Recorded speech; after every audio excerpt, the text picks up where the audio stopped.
여기 한 독일 남성이 딸에게 화를 내고 있습니다. 알리나, 한국은 아빠의 사업이 유일하게 실패한 곳이야. 그런 경제력 낮은 국가로 시집을 간다니 아빠는 받아들일 수가 없구나. 결혼은 사랑으로만 하는 게 아니란다. 결국 돈이 있어야 하지. 그러자 딸은 어이가 없다는 듯 헛웃음을 짓는데요. 아빠 사업이 한국에서 통하지 않은 건 한국이 가난해서가 아니라 다 이유가 있어요. 일단 저희가 한국에서 살 집부터 와보세요. 그럼 이해할 수 있을 거예요. 그리고 그렇게 마지못해 방문한 한국에서 사업가 아버지는 큰 충격에 빠지고 말았다고 하는데요. 그렇다면 이들에게는 도대체 무슨 일이 있었던 것인지 자세한 내용 살펴보도록 하겠습니다. 독일인의 사연입니다. 안녕하세요. 저는 독일에서 식품 사업체를 운영하고 있는 필립이라고 합니다. 저는 무척이나 바쁜 나날을 보내고 있지만 그래도 양심상 이 글을 쓰지 않으면 안 될 것 같아서 글을 작성해 보는데요. 일단 저희 회사는 웬만한 독일인들이라면 전부 한 번쯤은 들어봤을 만한 꽤 인지도 있는 회사고 회사가 이렇게 커지기까지는 많은 시행착오가 있었답니다. 그중 대표적인 게 바로 한국이라고 할 수 있는데요.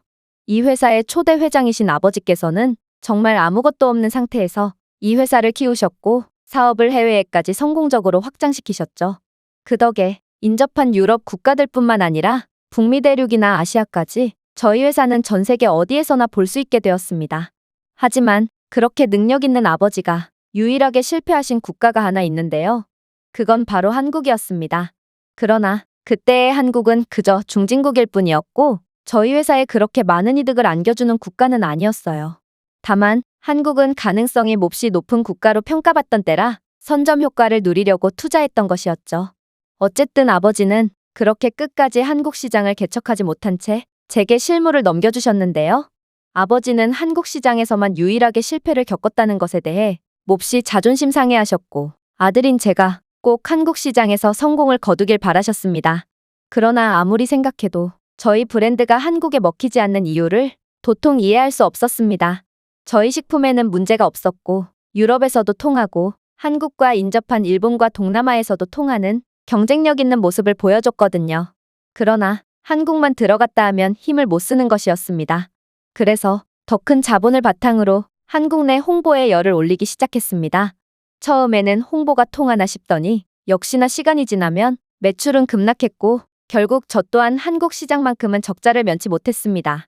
저는 저와 아버지께 상처를 안겨준 한국에 분노했고 그저 한국은 우리의 제품을 구매할 여력이 없는 가난한 국가일 뿐이고 어차피 이 나라에서 성공한다고 해도 우리가 얻을 수 있는 경제적 이득은 그리 많지 않을 거야 라고 자기 위안을 하며 한국 시장을 포기했습니다. 그러던 와중 제 소중한 딸 알리나가 남자친구와 결혼을 약속했다며 제게 인사시켜주고 싶다고 말했는데요. 저는 너무도 갑작스러운 딸의 발언에 당황하고 말았죠. 그러자 딸은 제게 서운해하며 말하더군요. 아빠는 일밖에 몰라요? 제가 아시아인 남자친구를 사귀었다고 1년 전부터 말해왔잖아요. 아무래도 1년에 하루조차 제대로 쉴 수 없는 게 사업가의 숙명이다 보니 저는 여유가 없어서 가족들에게 관심을 가지지 못하고 만 것이죠. 저는 딸에게 미안하기도 하고 가족들을 조금 더 챙기고자 예비사위를 만나는 날만큼은 업무를 중단하고 푹 쉬기로 했습니다. 그런데 얼마 후 딸과 예비사위를 만나기로 한 날 저는 엄청난 충격을 받고 말았는데요. 알고 보니 예비사위의 정체는 바로 한국인이었기 때문입니다. 딸은 이 한국인 남자친구에게 푹 빠졌는지 자신의 남자친구는 한없이 자상하고 아이처럼 순하게 생겼지만 내면은 무척 단단하고 강한 사람이라며 남자친구 자랑에 열을 올리더군요. 하지만 저는 대화에 집중할 수가 없었습니다. 저는 인종차별주의자도 아니고 아시아인에 대한 편견도 없었으나 딸을 가진 아빠로서 한국인 같은 가난한 사람에게 딸을 시집 보낼 수는 없었거든요. 저는 사업을 통해 한국은 저희 회사의 물건을 구매할 경제력이 없는 후진국이라고 판단했고 독일 같은 선진국 국민과 한국 같은 후진국 국민이 결혼을 하게 됨으로써 어쩔 수 없이 발생하는 문화 수준의 차이와 경제력의 차이는 반드시 불화를 일으킬 거라 생각했습니다. 그러나 무례를 범하지 않기 위해 잘 참고 있었죠. 하지만 딸의 폭탄 발언을 듣는 순간 저는 참지 못하고 말았습니다. 근데 저희는 독일 말고 한국에서 살기로 했어요. 한국은 치안이 좋아서 아이 키우기도 좋고 독일로 몇 년간 파견왔던 남자친구가 이제 곧 한국으로 돌아가거든요. 아무래도 저보다 남자친구의 소득이 더 높으니 제가 이동하는 게 맞을 것 같아요.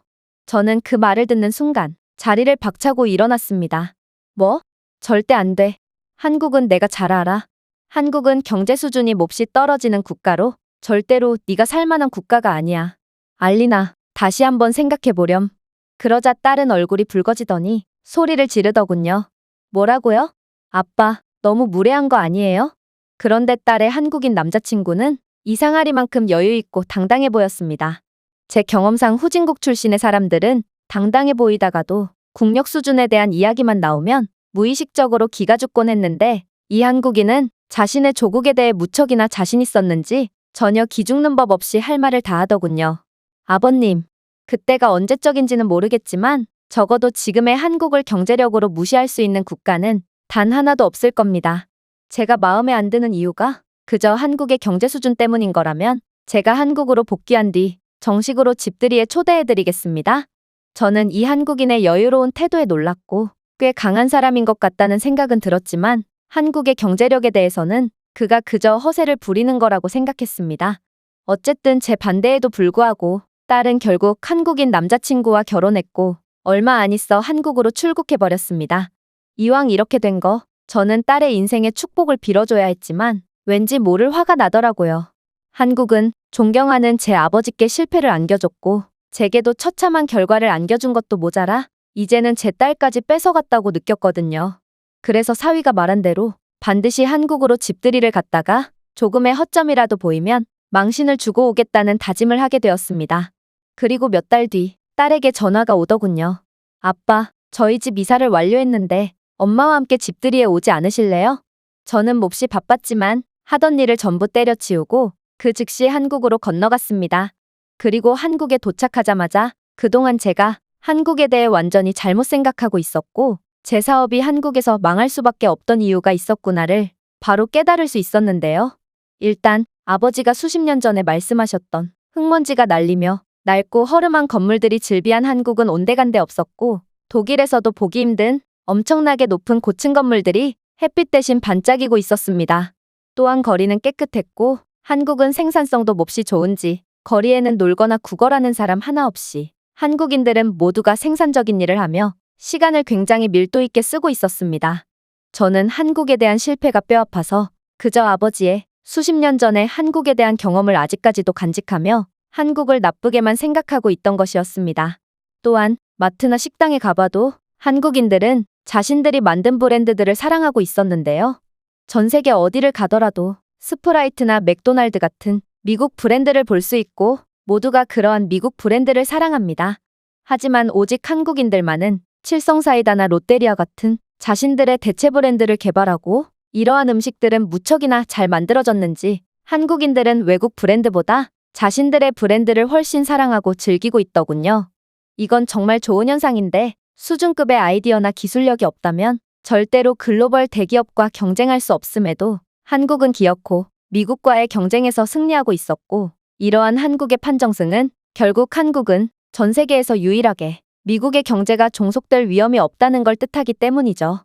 저는 독일을 자랑스럽게 생각하지만 압도적인 자본을 등에 업은 미국의 브랜드는 독일이 감당해내기엔 너무도 버거운 존재입니다. 실제로 저희 회사가 성공할 수 있었던 비결이 바로 미국이 선점하지 않고 선점할 수도 없는 부분을 꿰찼기 때문인데요. 하지만 한국은 그러한 경쟁을 정면 돌파해서 멋지게 미국을 녹다운 시킨 것입니다. 딸의 집에 방문했을 때도 마찬가지였어요. 애플, 델, 마이크로소프트 등 미국 기업은 현재 전 세계 중고급 노트북 시장의 다크호스입니다.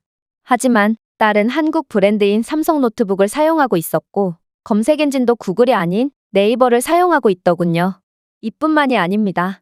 한국은 미국의 MS 오피스 대신 자신들이 독자적으로 개발한 오피스 프로그램을 사용하여 미국에 전혀 종속되지 않는 모습을 보여줬습니다. 전 세계 모든 나라들이 미국에 거의 종속되다시피 하는데 오직 한국만은 예외였던 것입니다. 저는 이제야 저희 제품이 한국에서 실패한 이유를 알아낼 수 있었습니다. 한국은 이미 너무도 튼튼한 국가라 저희가 들어갈 틈이 없었던 것입니다. 만약 저희 회사가 한국 시장에 들어가더라도 무섭게 쫓아오는 한국의 후발주자들이 저희를 밀어내버렸죠. 마치 미국의 브랜드들이 한국에 밀린 것처럼 말입니다. 한국인들은 그들의 필요성에 완벽하게 부합하는 혁신적인 아이디어와 그것을 정말로 구현할 놀라울 만한 기술력을 가지고 있고, 이런 면에서 보면 한국은 독일보다 훨씬 발전했고 튼튼한 경제 구조를 가지고 있다는 생각이 들었습니다. 전 세계에서 이렇게 할 수 있는 나라가 한국밖에 더 있을까요? 저는 그제야 한국인 사위가 왜 그렇게 한국에 대해 자신 있어 했는지 이해할 수 있었습니다. 한국은 생각보다 훨씬 더 저력 있는 국가였고 독일보다도 선진적인 나라였던 것입니다. 도대체 자국에서의 이런 엄청난 경쟁에서 살아남는 한국 기업들의 정체는 무엇인지, 세계 시장보다 한국 시장에서의 경쟁이 더 치열해 보였고, 저는 한국에서의 사업 실패 이유를 알았음에도 도저히 한국에서의 성공 비결을 떠올릴 수가 없었답니다. 어쨌든 저는 이런 기술 강국이자 경제 대국인 한국을 그저 감정에 휘둘려서 비난했던 제 과거의 모습을 깊이 반성했고, 딸과 사위에게 진심 어린 사과를 할 수밖에 없었습니다. 이 외국인의 글은 여기까지입니다. 생각과는 달랐던 한국의 모습에 충격을 받았던 독일 사업가의 사연이었습니다. 제가 준비해온 내용은 여기까지입니다. 끝까지 시청해주셔서 진심으로 감사드리며 여러분들의 구독과 좋아요, 알림 설정은 영상 제작에 큰 힘이 됩니다. 이상 세모튜브였습니다.